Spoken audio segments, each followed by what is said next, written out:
இனிமையான தருணத்தில் மிக சிறப்பாக இந்த அரங்கை அமைத்து தந்திருக்கும் நண்பர் பிஆர்ஓ திரு சக்தி சரவணன் அவர்களுக்கு நன்றியை கூறி இங்கே வருகை தந்திருக்கும் ஊடக நண்பர்கள் அனைவருக்கும் இறைவனின் சாந்தியும் நபிகள் நாயகத்தின் ஆசீர்வாதமும் உண்டாவதாக கூறி ஆரம்பம் செய்கிறேன்.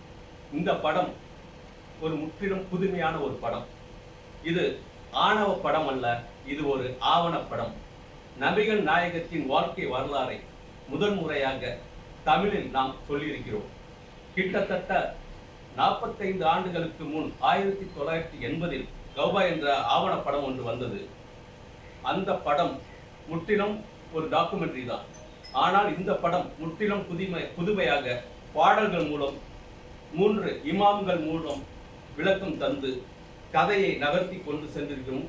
முக்கியமாக ஏஐ என்ற செயற்கை நுண்ணறிவின் மூலம் பல கதாபாத்திரங்களை படைத்து அந்த கதாபாத்திரங்களின் வழியாக நாம் கதையை கொண்டு சென்றிருக்கிறோம். இந்த படத்தின் பெயர் மீலாது நபி. மீலாது நபி என்றால் நபிகளின் பிறந்த நாள் என்று அர்த்தம். இந்த படத்தை மக்களிடம் கொண்டு செல்ல வேண்டும் என்று உங்களிடம் அன்புடன் கேட்டுக்கொள்கிறேன். இந்த படம் முஸ்லிம்களுக்கு மாத்திரம் பார்க்கக்கூடிய படம் அல்ல, இது அனைத்து சமுதாய மக்களும் நபிகள் நாயகத்தின் வாழ்க்கை வரலாறை கண்டு காண வேண்டிய முக்கியமான ஒரு ஆவணப்படம்.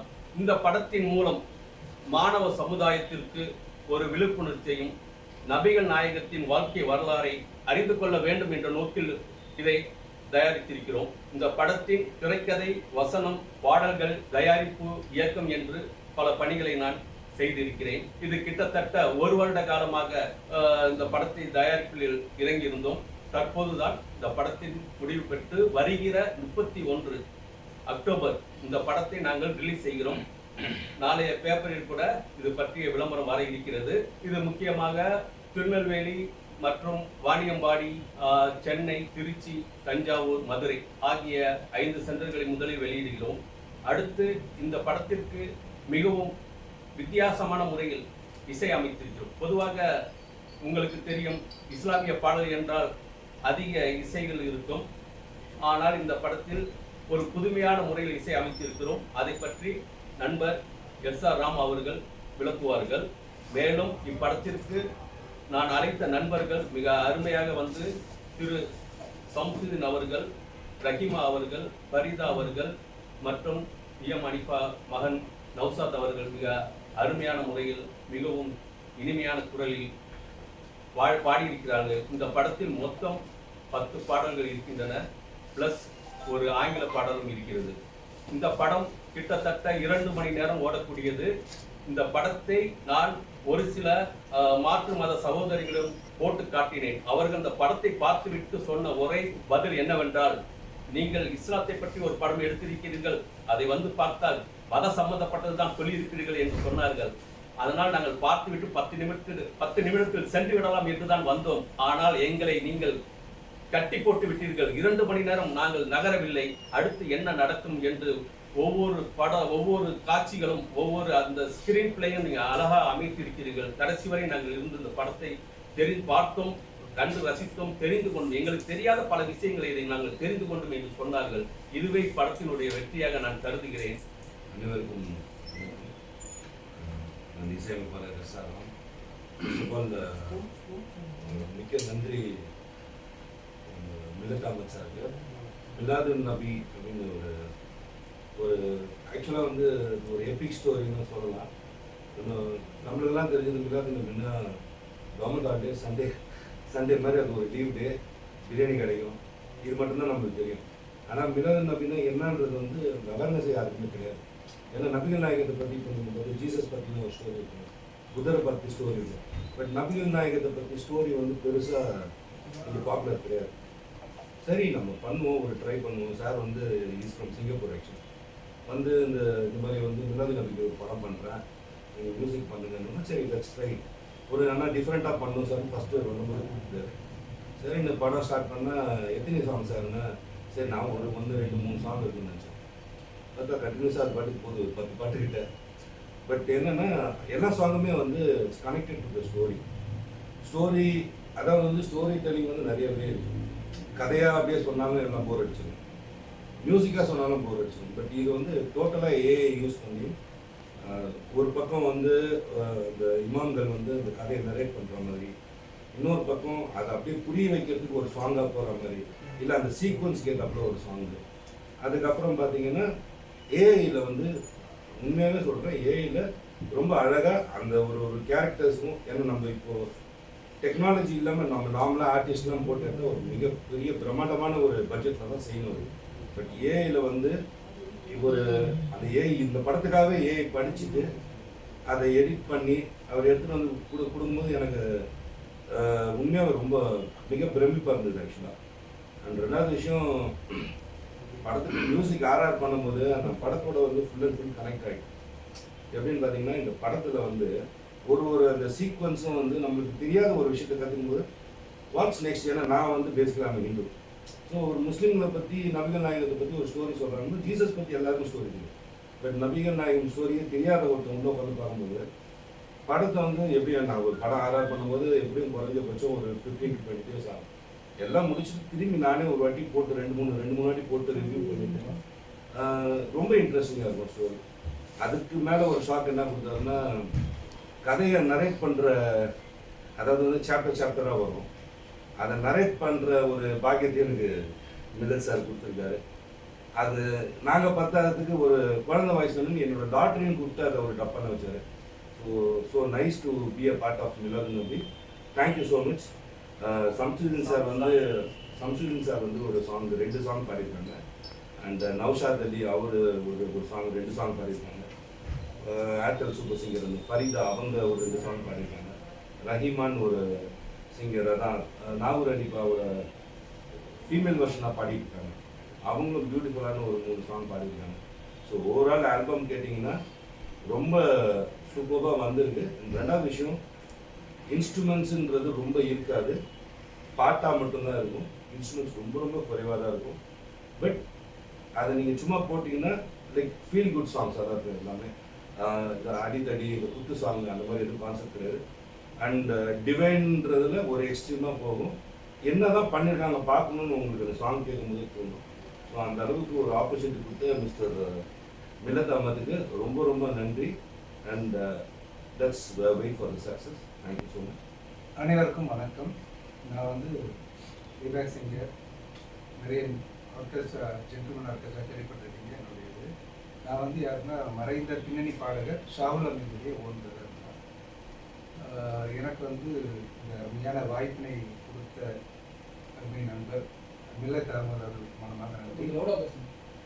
இந்த அதாவது முகமது நபி அவருடைய வாழ்க்கை வரலாற்று சம்பவங்களில் மிகவும் முக்கியமான பகுதிகள், முக்கியமான அந்த தருணங்களை ரொம்ப அருமையான முறையில் இந்த ஏஐ தொழில்நுட்பத்தில் வடிவமைச்சிருக்காரு. ரொம்ப தேவையான விஷயங்கள், இப்போ உள்ள கலாச்சார இளைஞர்களுக்கு ரொம்ப தேவையான விஷயங்கள், உலகத்துக்கு தேவையான விஷயங்கள்லாம் நிறைய சொல்லியிருக்காரு. அருமையான விஷயங்களுக்காக அந்த இமாம்கள் என்கிற மார்க்க அறிஞர்கள், 3 மார்க்க அறிஞர்களை கொண்டு சென்னையில் இருக்கிறவங்க தான்.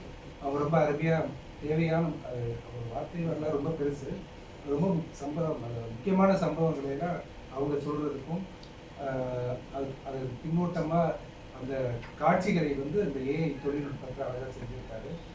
இதில் வந்து பாடல்களாக சொன்ன மாதிரி அற்புதமான இசையமைச்சிருக்காங்க. அது என்னுடைய சக ஒரு இசைக்கலைஞராக நான் ரொம்ப வருஷமாக பாருங்க அந்த இசையமைப்பாளர் SR ராம் அவர்கள்.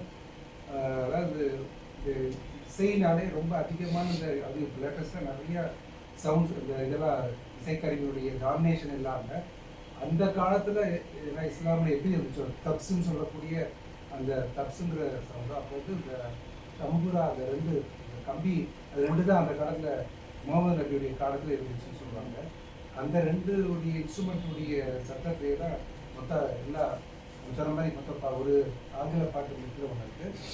மற்ற 10 பாட்டில் வந்து 8 பாட்டு நாங்கள் எல்லாருமே, நான் மட்டும் இல்லாமல் எனது மறைந்த ஒரு இஸ்லாமிய பாடலுக்கு புகழ்பெற்ற நாகூர் ஹனீஃபா அவருடைய மகனார் நௌஷாத் அவர்களும், உங்களுக்குலாம் தெரியும் விஜய் டிவியில் சூப்பர் சிங்கர் புகழ்பெற்ற ஃபரிதா மற்றும் ரஹீமா பேகம் அவங்க வந்து இப்போ அவருடைய பாட்டை தென்குரலை பாடி புகழ் பெற்றிருக்கிறாங்க. அவங்களுடைய தந்தையார் கூட ஒரு புகழ்பெற்ற இசையமைப்பாளர் ரமணி ராஜா, அவருடைய மகர் தான் அவங்க. இதில் வந்து என்னென்னா நாங்கள் எல்லாருமே 2 சாங் பாடியிருக்கோம். அது இல்லாமல் ஒரு பாட்டு வந்து 4 பேர் குரலை ரொம்ப இனிமையாக, அதுவும் 2 இடத்துல வர மாதிரி பண்ணியிருக்காங்க. அது இல்லாமல் ஒரு ஆங்கில ஒரு இதுக்காக 2க்காக கொடுத்துருக்காங்க. ரொம்ப அருமையாக இருக்குது. இசை மட்டும் இல்லை, அவருடைய எல்லாமே ஒரு தனி மனிதராக காரைக்காலை சேர்ந்த ஒரு நண்பர் அவர்.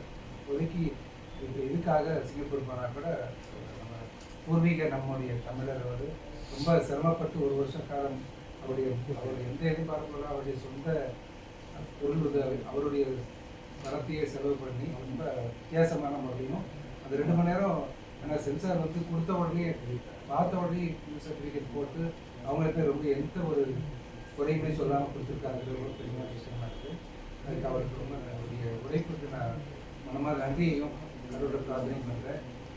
இந்த இசை மூலம் இன்னும் ஏன்னா நடிகர் நாயகத்துக்காக ஒரு இசையமைச்சிருக்காரு எஸ்.ஆர். ராமன். அவருடைய இசை பயணம் இன்னும் என்ன வெற்றி பெறணும்னு நான் மனமாற பிரார்த்திக்கிறேன்.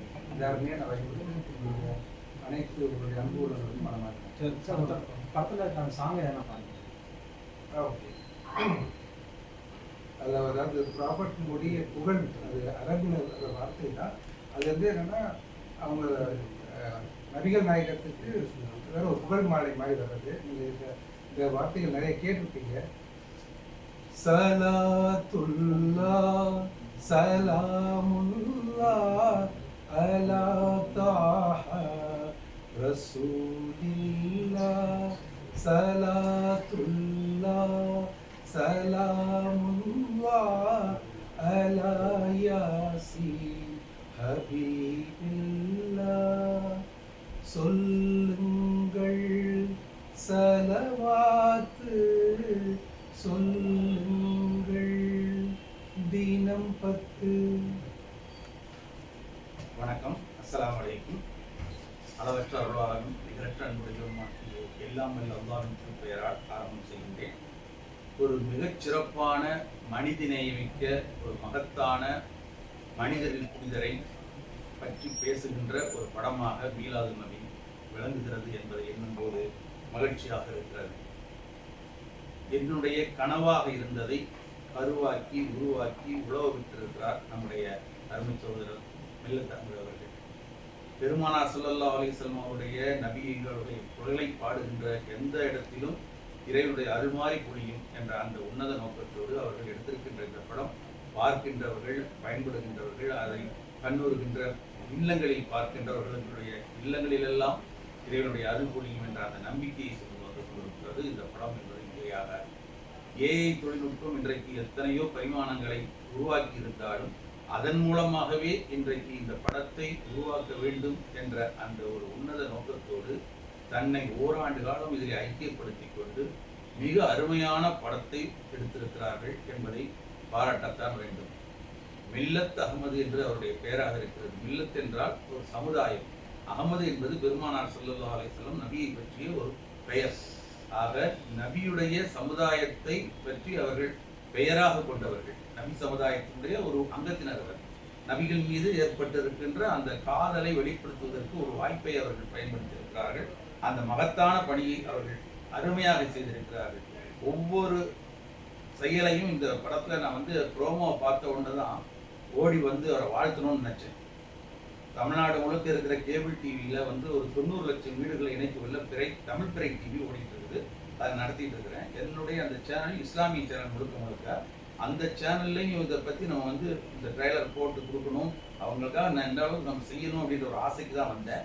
அதே நேரத்தில் பார்த்தேன்னா தியேட்டர்களை ரிலீஸ் பண்ணுற அளவுக்கு அவர் வந்து யூசபிலிட்டி வாங்கி வச்சிருக்காரு இந்த படத்துக்குன்னு போது அது ஒரு மகத்தான சாதனையாக நான் பார்க்குறேன். ஏன்னா இன்றைய காலகட்டத்தில் ஒரு இஸ்லாமிய செய்திகள் எதாவது போச்சுன்னா கண்ணில் விளக்கெண்ணை விட்டு பார்க்குற இடத்துல எந்த விதமான கட்டு வாங்காத கிளீனாக போய் தப்பிச்சு போய் ஒரு யூனிவர்சிட்டி வாங்கப்பட்டிருக்க படம்னா அது அவருடைய பெரும் முயற்சி. அவர் எடுத்துக்கிட்ட அந்த சமுதாயத்தினுடைய அந்த நலன் கருதிய ஒற்றுமையான அந்த உணர்வை வெளிப்படுத்துவதற்காக தான் அவர் எடுத்திருக்காரு அந்த முயற்சி. அதை முழுசாக வெற்றிட்டு இருக்காரு. மிகச்சிறப்பான ஒரு இசையவே நம்ம ராமண்ணன் கொடுத்துருக்காருன்னு பார்க்கும்போது மிக அருமையாக அது வந்து பாராட்டப்பட வேண்டியது. சும்மா ஏதோ மியூசிக் பண்ணோம் போனோம்னு இருக்கிறதெல்லாம் இருக்கிற இன்ஸ்ட்ருமெண்ட்லாம் போட்டு மொத்தமாக எந்த பாடல் கேட்கறதுக்கே முடியாத இந்த காலகட்டத்தில் வார்த்தைகளுக்கு தெளிவு கொடுத்து அது அந்த உச்சரிப்புடைய எந்த விதமான குறையும் அடுத்தவங்களுக்கு தெரியாத அதை புரிஞ்ச வைக்கணும் அப்படின்றதுல ரொம்ப மகத்தான பணி அவர் செஞ்சிருக்காரு. ஆர்ஆர்லேயே பார்க்கும்போது இவ்வளோ பெரிய ஒரு சின்ன ஒரு பட்ஜெட் படத்துக்கு இவ்வளோ பெரிய லெவலில் அவர் பணியாற்றுகிறாருன்னா இவர்கிட்ட ஒரு பெரிய படம் கிடைச்சானா எந்த அளவுக்கு இருக்குன்றத அவர்கிட்ட ஒரு எதிர்பார்ப்பு நமக்கு உருவாக்குறதுனால வச்சிருக்கிறாரு. அதே மாதிரி பார்த்தோன்னா இந்த படத்தில் வந்து 4 இஸ்லாமிய பாடல்கள் நம்ம ஜென்டில்மேன் சம்சுதி தமிழகம் மட்டுமல்ல உலகம் முழுக்க அவர் வந்து இசை கச்சேரி நடத்திக்கிட்டு இருக்கிறாரு. அவருடைய பாஸ்போர்ட் பார்த்தோன்னாக்கா வெளிநாடுகளில் பாஸ்போர்ட் அது வந்து அவர் கச்சேரி பண்ண ஏராளம். அந்த அளவுக்கு எல்லா நாடுகளையும் அவருடைய தேவைகள் இருக்குது அப்படின்ற மாதிரி இருக்கிறார். அந்த அவரு இந்த படத்தில் 2 பாட்டு பாடியிருக்காரு. இசைமுரசு நாகூர் அனிபாவுடைய நூற்றாண்டு விழா நடந்துட்டு அந்த நேரத்தில் நாகூர் அனிபாவுடைய புதல்வர் நௌசாத் அவர்கள் 2 பாடல் பாடியிருக்கிறார்கள். சகோதரர்லாம் சொன்ன மாதிரி இஸ்லாமிய இசையில் வானிலத்தில் இன்னைக்கு பிரமாதமாக நாகூர் பெண் வெர்ஷனாக விளங்கி கொண்டிருக்கின்ற ரஹிமா பேகம் 2 பாட்டு பாடியிருக்காங்க. சூப்பர் சிங் ஃபரீதா சகோதரி அவர் 2 பாட்டு பாடியிருக்காங்க. அண்ணனுடைய எழுத்துக்களில் பாடல்களும் அதில் வந்து 100 பாட்டுக்கு மேலே எழுதினவர். இந்த படத்தில் அவர் 10 பாட்டு எழுதி அனாவசியமாக அந்த வரலாறுகளை அழகாக சொல்லி இருக்கிற பாங்கு மகத்தானது என்பதை பார்க்கிறோம். சும்மா ஏதோ சொல்லிட்டு போனோம் நடிச்சுட்டு போனோம் அப்படின்ட்டு இல்லாத அந்த ஏஐ எந்த அளவுக்கு பயன்படுத்தி இந்த படத்தை வந்து உருவாக்கி வெளியே கொண்டு வரணுன்றதுல முயற்சி பெருசு. ஒருத்தன் உட்கார்ந்து பயான் மட்டும் பண்ணிட்டு இருந்தா ஒரு சொற்பொழிவு மட்டும் ஆட்டிட்டு இருந்தா நிறைய பேருக்கு புரியாது. ஆனால் அதே ஒரு விஷுவலாக கொடுத்தா எந்த அளவுக்கு அது எஃபெக்ட் ஆகுன்றத உணர்ந்ததுனால தான் அவர் ஆந்தைன்னு ஒரு படத்தை ஏற்கனவே எடுத்து பழக்கப்பட்ட அந்த எல்லா தகுதியும் உள்ளவர்ன்றதான் இந்த படத்தை அவர் எடுக்கணுன்றது. இது கமர்ஷியலாக அவர் எடுக்கணும்னு நினைக்கல, தன்னுடைய இதயத்தினுடைய வெளிப்பாட்டை அவருக்கு காட்டணுன்றதை எடுத்துக்காரு. அதில் நிச்சயம் வெற்றி பெறுவார் என்ற நம்பிக்கை எனக்கு இருக்குது. இந்த படத்தில் பார்த்தோன்னா அப்ரஹா வரலாறு, பத்ரு யுத்தம், ஹிஜ்ரத்து, மேராஜி, மக்கா வெற்றி, உலகத்தில் இருக்க பெரிய பள்ளிவாசலுடைய அந்த வீடியோஸு, அபுதாலிஃபு, பஹீரா, வராக்கா, அபுஜஹீலு, உத்துபா அப்படின்ற அந்த கேரக்டர்ஸ் எல்லாம் வந்து ஏஐயில் உழவ விட்டுருக்கிறாரு. பார்ப்பதற்கும் கேட்பதற்கும் அதன்படி நடப்பதற்கும் நமக்கு ஒரு வாய்ப்பு இதற்கும் இந்த படம் பட்டி தொட்டி எங்கும் இருக்கின்ற மக்களிடத்தில் போய் சேர வேண்டும். அதன் மூலமாக சமுதாயத்தினுடைய ஒரு நல்லுணர்வு அதில் இருக்க வேண்டும் என்ற அந்த நம்பிக்கையும் வாழ்த்தையும் நான் உரித்தாக்குகிறேன். படம் வெற்றிகரமாக அமையும். தியேட்டரில் மட்டும் இல்லாத அண்ணா ஓடிடிலாம் கொடுப்பாங்க, அது இல்லாமல் கேபிள் டிவிலையும் அவர்கள் அனுமதி கொடுத்தால் போடுவோம், தயாராக இருக்கிறோம். இந்த படத்துக்கு எல்லா வருடத்திலையும் பொதுமக்களும் ஆதரவு கொடுக்கணும், அரசும் இதுக்கு வரி விலக்கு கொடுக்கணும் அப்படின்றதையும் ஒரு வேண்டுகோளாக விடுத்து விடைபெறுகிறேன். நன்றி. இப்போ ஆன்லைன் ஒரு படம் பண்ணீங்க, இப்போ அதில் வந்து பார்த்தீங்கன்னா ஆர்டிஸ்ட்டை வச்சு நடிக்க வச்சுங்க. இப்போ அந்த படத்துக்கு வந்து ஏஐ தொழில்நுட்பத்துக்கு எவ்வளோ டிஃப்ரெண்ட் இருக்குது சார்? எவ்வளோ டஃப்பாக இதை நீங்கள் டீல் பண்ணுவீங்க? ஆந்தை வந்து நம்ம கமர்ஷியலாக பண்ணோம். ஆந்தையிலே பார்த்தீங்கன்னா நான் வந்து ஒரு ரெக்கார்ட் பிரேக் பண்ணேன். அது உங்க எல்லாருக்குமே தெரியும். அது இந்தியா புக் ஆஃப் ரெக்கார்ட்ஸு, அப்புறம் லண்டன் புக் ஆஃப் ரெக்கார்ட்ஸ். அந்த ஆந்தையில் வந்து முதல் படம் எனக்கு ஆந்தை. முதல் படத்துல வந்து நம்ம 10 துறைகள் செஞ்சோம். ஒரு சினிமா பொதுவாக வந்து 24 துறைகள் தான் இருக்குது. அதில் 10 துறைகளை செஞ்சு அது வந்து தனிப்பட்ட முறையில் வந்து ஒரு ரெக்கார்ட் பிரேக் பண்ணுவோம். அதே மாதிரி இந்த படத்தில் பார்த்தீங்கன்னாக்கா இதில் கிட்டத்தட்ட ஆல்மோஸ்ட் அதே மாதிரி தான். கதை முடியாது, திரைக்கதை, வசனம், பாடல்கள், இயக்கம், தயாரிப்பு, இந்த ஏஐ கிரியேஷன்ஸ் ரொம்ப சேலஞ்சிங் இருக்குது. ஏன்னா இப்போதான் ஏஐ தொழில்நுட்பம் வந்துட்டு இருக்கு. இப்போ நம்ம என்ன வந்து நம்ம அந்த இன்புட் கொடுக்கணுமோ அதான் அவுட்புட் வரும். இப்போ ஆரம்ப காலத்தில் கம்ப்யூட்டர் பார்த்தீங்கன்னா நம்ம டைப் பண்ணாக்கா அது மேலே கீழே போயிட்டு இருக்கு. அது மாதிரி இப்போ ஏஐ நம்ம ஏதாவது ஒன்று கொடுத்து அது ரிசல்ட் வேற மாதிரி காட்டுது. அந்த ப்ராம்ப்ட் வந்து நமக்கு கரெக்டாக இன்னும் வந்து அது மிஷின் கோட் வந்து இன்னும் அதை அக்செப்ட் பண்ண முடியல. அதில் பார்த்தீங்கன்னாக்கா நாங்கள் ஒரு கேரக்டர் கொடுத்தாக்கா கண்ணு வந்து நெத்திக்கு போயிடும், மீது எல்லாமே இருக்கும். அப்புறம் அதை திரும்ப பண்ணாக்கா அது வேற பிக்சர் ஆகும், உருவம் வேற மாதிரி இருக்குது. அப்புறம் இதை நாங்கள் என்ன ரொம்ப கஷ்டப்பட்டோம், இது என்ன பண்ணலாதுன்ட்டு. அப்புறமா நாங்கள் வந்து ஒரு கேரக்டரை வந்து ஃபோட்டோஷாப்பில் கொடுத்து வடிவமைச்சு அதுக்கப்புறம் அதுக்கு என்னென்ன பண்ணு இது பண்ணுன்னு சொல்லிட்டு அப்படியே தான் பண்ணி அதை கொஞ்சமாக மூவிங் இதெல்லாம் கொடுத்து எல்லாத்தையும் பண்ணி இதுதான் எனக்கு ரொம்ப நாள் ஆகிடுச்சு. கிட்டத்தட்ட ஒரு 6 மாத காலம் இந்த ஏஐ இதுக்காகவே நம்ம உட்காந்து செலவு பண்ணி கரெக்டாக உட்காந்து செட் பண்ணோம். அது ரொம்ப ஒரு பெரிய சேலஞ்சிங். அது அதே பட்ஜெட் ஆச்சு. Budget okay sir. ஏன்னாக்கா இதில் வந்து எல்லா துறையும் நான் இந்த படத்தில் இன்னொரு பார்த்தீங்கன்னாக்கா நான் டைரக்ஷன் பண்ணியிருக்கேன், ஆனால் ஒரு அசிஸ்டன்ட் டைரக்டர் கிடையாது. சினிமாவுக்கு அசிஸ்டன்ட் டைரக்டர் வேணும், ஆனால் அது கூட இல்லாமல் எல்லாமே A to Z எல்லாமே பண்ணியிருக்கோம். அதனால எனக்கு சம்பளம்லாம் போட்டாக்க இது கிட்டத்தட்ட ஒரு 60 லட்ச ரூபாய்க்கு வந்திருக்கோம். அதனால நம்ம ஓன் அந்த நிறையா இது கட்டாக பண்ணியிருக்கோம்னா ஒரு லோ பட்ஜெட் படத்தில் தான் நம்ம பண்ணியிருக்கிறோம். அப்புறம் இந்த படத்தில் வந்து இன்னொரு முக்கியமான இது பார்த்தீங்கன்னாக்கா இந்தியாவிலேயே இதுதான் முதல் ஏஐ இஸ்லாமிக் டாக்குமெண்ட்ரி ஃபிலிம். இது டாக்குமெண்ட்ரி ஃபிலிம் தான் இது. அதாவது ஓடிடியில் ரிலீஸ் பண்ணுறதா இல்லை தேட்டரில் ரிலீஸ்? இது தேட்டர் நான் சென்சார் வாங்கியாச்சு. சென்சார் வாங்கி அவங்க ஒரு பார்த்துட்டு கூப்பிட்டாங்க. பார்த்து முடிச்சு நான் அங்கே தான் இருந்தேன். கூப்பிட்டாங்க, உடனே கூப்பிட்டாங்க. இமிடியேட்டாக யாரும் சொன்னாங்க அவர் டிஸ்கஸ்லாம் பண்ணுவாங்க, இது அப்படிலாம் பண்ணல. உடனே இமிடியேட்டாக கூப்பிட்டாங்க. கூப்பிட்டு யார் நீ தானப்பா டைரக்டர்? ஆமாம் நான் பிடிச்சி நீ தான். அதுதான் ஃபர்ஸ்ட் படம். இல்லை சார் இதுக்கு முன்னாடி நான் ஆந்தியில் ஒரு படம் பண்ணேன், நீங்கள் கூட அட்வைஸ் பண்ணீங்க இது மாதிரிலாம் பண்ணாத, சைக்கோ இதெல்லாம் இருக்குது, ஒரு நல்ல படமாக பண்ணுன்னு சொன்னீங்க. அந்த முயற்சி தான் இது பண்ணுது. இது நல்லா பண்ணியிருக்க, எந்த இதுவும் கிடையாது, யூனிவர்சல் கொடுக்குறோம், எந்த கஷ்டம் கிடையாது, நல்லா இருக்க, வாழ்த்துக்கள்னு சொல்லி அப்போவே வந்து இது பண்ணி கொடுத்துட்டு போனாங்க. அது ரொம்ப சந்தோஷமா இருந்தது. ஏன்னா நான் அந்த மாதிரி தான் பண்ணேன். இது வந்து ஒரு மத சம்பந்தப்பட்டமான ஒரு இது. அதில் மற்ற மதம் யாருக்குமே எந்த ஒரு பிரச்சனையும் வரக்கூடாது, எந்த இது பண்ணக்கூடாது, யாருக்கு எல்லா மதமும் இதில் அதான் நான் சொல்லியிருக்கேன். முகமது நபி அதான் சொன்னாங்க, எல்லா மதமும் அவங்களுக்கு பெரிய மதம் தான். அது யாருக்கும் ஒரு மதம் உயர்த்தி ஒரு மதம் தாழ்த்திங்கிற எல்லா மதமும் வந்து நீங்க வந்து இப்போ நபிகளை பத்தி தான் சொல்லியிருக்கீங்க. நபிகள் அவ்வளவு பேர் இருந்தா அவருடைய பொன்மொழிகள் எல்லாருக்கும் பிடிக்கும். நிறைய பேர் நானும் பார்த்திருக்கேன். குறிப்பா இவரை பத்தி மட்டும் நீங்க பயோகிராஃபி எடுக்க என்ன காரணம்? முக்கியமான நல்ல அருமையான கேள்வி. ஏன்னாக்கா இல்ல உண்மையில நல்ல கேள்வி. எத்தனையோ தலைவர்கள் இருக்காங்க. ஆனா நீங்க எடுத்துக்க, இந்த உலகத்துல எந்த தலைவராலும் எடுத்துங்க, அவங்க சொல்றது ஒண்ணு செய்யறது ஒண்ணு. இந்த முகமது நபி இருக்காங்க இல்லையா, இவங்க வாழ்க்கையில ஒரு நாள் கூட பொய்யே சொன்னது. இது ஒரு அவர் ஒரு மனிதர் தான். ஒரு மனிதன் வந்து பொய் சொல்லாம இருக்க முடியுமா? முடியவே முடியாது. ஆனா முகமது நபி அவர்கள் பிறந்ததுல இருந்து இருக்கிற வரைக்கும் இது வரைக்கும் ஒரு வார்த்தை கூட பொய் சொன்னது கிடையாது. அதே மாதிரி சொன்னபடி என்ன சொன்னாங்களோ அப்படிதான் வாழ்ந்து காட்டிட்டு போனாங்க. அதனால இப்படிப்பட்ட ஒரு தலைவர் இந்த உலகத்துக்கு தேவை. இதைதான் மகாத்மா காந்தி அவர்கள் கூட சொல்லியிருப்பாங்க. முகமது நபியின் வாழ்க்கையை, அவர் வாழ்ந்த முறை, அவர் வகுத்த சட்ட திட்டங்கள், இதை வந்து நம்ம வந்து பிரச்சனை இல்லாம மத நல்லிணக்கத்தோடு இருக்குன்னு சொல்லிட்டு மகாத்மா காந்தி அவர்கள் சொல்லியிருக்காங்க. இந்த படத்துல ஆரம்பத்திலேயே நான் முகமது நபி பத்தி யார் யார் என்னென்ன சொல்லியிருக்காங்க, சுவாமி விவேகானந்தர் என்ன சொல்லியிருக்காங்க, மகாத்மா காந்தி என்ன சொல்லியிருக்காங்க, லியோ டாய்லர்ஸ் என்ன சொல்லியிருக்காங்க, ஒரு முக்கியமான பல தலைவர்கள் என்ன சொல்லியிருக்காங்கன்னா ஆரம்பத்திலே காட்டிட்டு தான் படத்துக்குள்ளேயே போறது. இன்ட்ரடக்ஷன்ல அது மாதிரி காட்டியிருக்கேன். நீங்க அந்த படம் பார்க்கும்போது உங்களுக்கு நிச்சயமா சூப்பர். இப்போ இது வந்து நல்ல படம்னு சொல்றீங்க. அது வந்து மிலாது நபி வந்து நம்ம நபிகள் நாயகம் மத தலைவர்களை காமிக்கலாம் இந்த படத்தை போட்டு, அவங்களுக்கு உங்களுக்கு நிறைய சப்போர்ட் பண்ணுவாங்க. ஃபர்ஸ்ட் லுக் போஸ்டர் வந்து இந்திய யூனியன் முஸ்லீம் லீக் அதோட பொதுச் செயலாளர், ஏன்னா தலைவர் அவங்க வந்து அப்போ துபாயில் இருந்ததுனால அபுபக்கர் அண்ணன் அவங்க தான் வந்து இந்த ஃபர்ஸ்ட் லுக் போஸ்டர் வந்து அவங்க தான் வந்து வெளியிட்டாங்க. அவங்க படத்தை பார்த்துட்டு நல்லா அருமையாக பண்ணியிருக்கீங்க, நல்லா இருக்குது அப்படின்னு சொல்லிட்டு அவங்களே பாராட்டினாங்க. அதை பற்றிய செய்தியை வந்து விரைவில் பத்திரிகையில் வர இருக்குது. அதே மாதிரி இந்த படத்தோட ஆடியோ, முக்கியமாக ஆடியோ வந்து எங்களுக்கு வந்து வெளியிட்டது வந்து அண்ணன் ஸ்ரீகாந்த் தேவா அவர்கள். அவர் வந்து திரு சம்சிங் அவர்கள் மூலமாக தான் நன்கு அறிமுகம். அவங்க வந்ததுலேயே கேட்டாங்க, இவருக்கு நண்பர் தான் எஸ்ஆர் ராம் அவர்களுக்கு நண்பர். உடனே பார்த்துட்டு என்னப்பா நீ தான் பண்ணியிருக்கியா மியூசிக்கு, இது ஒரு இஸ்லாமிக் மியூசிக்னு சொன்னாங்க, பாட்டை போடு கேட்குறேன்ட்டு. பாட்டை போடுறதுல அவர் கண்ணை மூடிட்டார். கண்ணை மூட்டு அவர் அப்படியே தலையை மட்டும் அப்படியே அசிந்தார். அப்புறம் கண்ணை மூடி சொன்னார், ஒரு டிவைன் ஃபோர்ஸ் இருக்கு இந்த பாட்டில். நான் கண்ணை மூடி கேட்கும்போது இறைவனை நேரில் பார்த்து இது மாதிரி அந்த ஃபீல் எனக்கு கொண்டு வருது சொல்லிட்டு, அப்புறம் படம் போடும்போது சொல்லுங்க நான் வந்து பார்க்குறேன் அப்படின்னு சொல்லியிருந்தாங்க. நாங்கள் அது இன்ஃபார்ம் பண்ணி அவங்க அன்னைக்கு வர முடியல, அவர் வேற ஒரு பணி இருந்ததுனால அவரை வர முடியல. இருந்தாலும் அவர் நிச்சயமாக இந்த படத்தை பார்த்துட்டு நான் வந்து என்னோட அபிப்பிராயம் சொல்கிறேன்னு சொல்லியிருக்கேன்.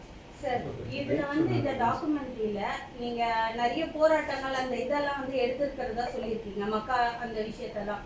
இது முழுக்க முழுக்க பாத்தீங்கன்னா முஸ்லிமை பத்தி தான் இருக்கு. ஆனா இது வந்து எல்லா சமுதாய மக்களும் பார்க்க முடியுமா? பெண்களுக்கு இதுல வந்து இப்போ உங்க சைடு இருக்கிற பெண்களுக்கும் வந்து சில வரைமுறைகள்லாம் இருக்கும். ஸோ மற்ற பொதுமக்கள் எல்லாருமே பார்க்க முடியுமா? நல்ல மெசேஜ் இருக்காங்க.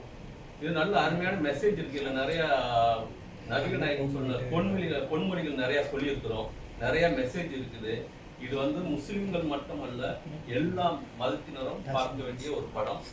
அது இல்லாம முகமது நபி அவர்கள் வந்து இந்த உலகத்திற்கு அறுப்படையாக தான் வந்திருக்கிறார். அவர் வந்து இந்த மதத்துக்காக சொந்தம் இல்லை, நம்ம எல்லாருக்கும் எல்லா மதத்துக்கும் அவர் சொந்தமானவர். அதனால அதை பற்றி நீங்க எல்லாரும் வந்து பார்க்கலாம். பொதுவான கருத்து தான். இதில் வந்து மத சாயமே இல்லை. இதில் ஒரு மனிதரோட கதையை தான் சொல்லிட்டு இருந்தாரு. இதில் வந்து இஸ்லாம்ல பெரியது என்ன இல்லை, எப்படி அவர் வந்து இஸ்லாம் எப்படி வளர்ந்தது, என்ன இது, என்னென்ன போராட்டம் சந்திச்சது, அதுதான் காட்டுறோம். அவர் பிறப்பு முதல் இறப்பு வரை இந்த படத்துல எல்லாமே ஃபுல்லாக சொல்லியிருக்காங்க.